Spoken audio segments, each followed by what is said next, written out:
بسم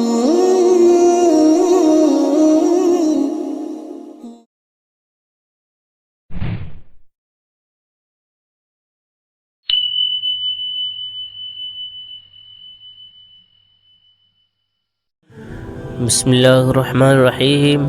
روزے دار کی فضیلت۔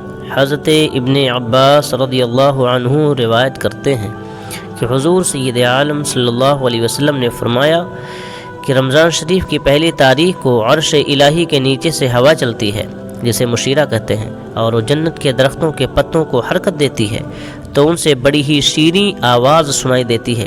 اس آواز سے زیادہ خوبصورت کبھی آواز نہیں سنی گئی، اور جنت کی خوبصورت آنکھوں والی حوریں اسے دیکھ کر کہتی ہیں کہ اے اللہ، ماہ رمضان شریف میں روزہ رکھنے والوں میں سے اپنے کسی بندے کو ہمارا خاوند بنا دے۔ تو اللہ تعالیٰ روزے دار کی ایک خوبصورت خیمے میں ان حوروں کے ساتھ شادی کرا دیتا ہے، جیسے قرآن کریم میں بھی اس کا ذکر موجود ہے۔ اللہ تعالیٰ فرماتا ہے حور مقصورات فی الخیام، ان میں سے ہر حور مختلف رنگوں کی 70 پوشاکیں پہنے ہوئی ہوں گی، اور وہ سرخ رنگ کے موتیوں سے جڑاؤ کیے ہوئے ایک پلنگ پر بیٹھی ہوں گی، اور ہر پلنگ پر 70 بستر بچھے ہوئے ہوں گے، اور مختلف اقسام کے کھانوں سے سجے ہوئے دسترخوان ہوں گے، اور یہ سب کچھ رمضان شریف میں روزہ رکھنے والے کے روزے کا اجر ہے، اور اس کے علاوہ جو اس کی نیکیاں ہیں ان کا اجر ان کے علاوہ ہے۔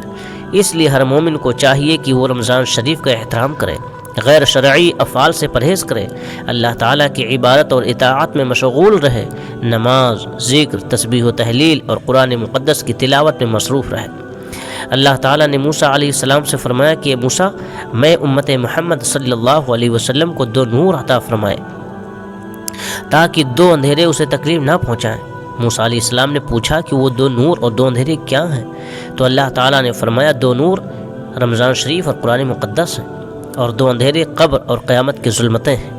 حضرت سیدنا انس رضی اللہ عنہ سے روایت ہے کہ حضور پاک سید عالم صلی اللہ علیہ وسلم نے ارشاد فرمایا کہ رمضان شریف میں اگر کوئی آدمی کسی دینی اور علمی محفل میں شریک ہوتا ہے تو اللہ تعالیٰ اسے ہر قدم کے بدلے 1 سال کی عبادت کا ثواب عطا فرماتا ہے، سبحان اللہ، اور وہ عرش کے نیچے میرے ساتھ ہوگا۔ اور جو رمضان شریف میں ہمیشہ نماز با جماعت ادا کرتا رہے تو اسے ہر رکعت کے بدلے اللہ تعالیٰ کی نعمتوں سے بھرا ہوا شہر عطا ہوتا ہے، الحمدللہ۔ اور جو اپنے والدین سے رمضان شریف میں نیکی کرتا ہے تو اللہ تعالیٰ اسے اپنی رحمت و بخشش سے نوازتا ہے، اور میں اس کے لیے جنت کا ضامن ہو جاتا ہوں۔ اور جو عورت رمضان شریف میں اپنے خاوند کی خدمت کر کے اس کی رضا حاصل کرتی ہے تو اسے حضرت مریم اور حضرت آسیہ کی عبارتوں جتنا ثواب عطا کیا جاتا ہے، سبحان اللہ۔ اللہ تعالیٰ ہماری ماں اور بہنوں کو سمجھ کی توفیق عطا فرمائے، آمین۔ اور جو مسلمان اپنے کسی مسلمان بھائی کی حاجت پوری کرتا ہے تو اللہ تعالیٰ اس کی قیامت کی حاجات کو بڑے ہی آسان انداز سے پورا فرما دیتا ہے، سبحان اللہ العظیم بحمدہ، سبحان اللہ العظیم۔ بات اچھی لگے تو لائک ضرور کریں، اور اپنے دوست احباب کو بھی شیئر کریں۔